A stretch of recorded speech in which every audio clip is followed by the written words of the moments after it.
Hello everyone, welcome back to another video. In this video guys, I'm going to show you how to fix if your Instagram app is keeps crashing on your iPhone. Just recently a bug caused Instagram iOS app to crash immediately upon opening. So if you have this problem, then I'm going to show you how you can fix this problem. So let's get start the video. Before we start the video guys, hit the like button and subscribe to the channel for more upcoming videos.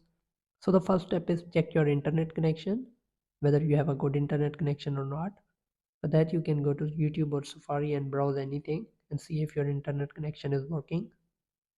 So once you have made sure that your Instagram connection is working perfect, then the next step is just simply turn off the Wi-Fi, mobile data and turn on the airplane mode for 5 seconds.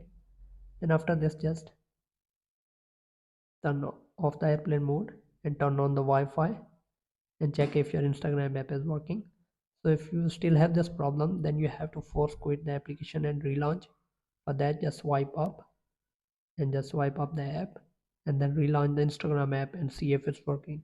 So if it's still not working, then the next step is you have to update your Instagram app. For that, you can go to App Store and search for the Instagram, and if you see any update here, then simply click on update and download the new version of Instagram app. It may fix your problem.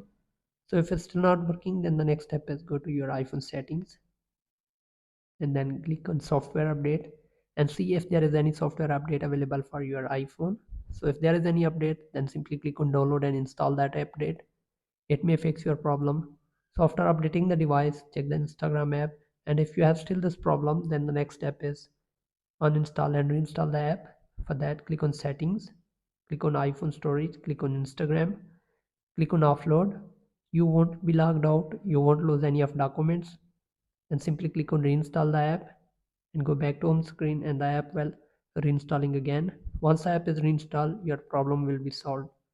So hope this video helps you. If it does, then leave a like and comment. Thanks for watching.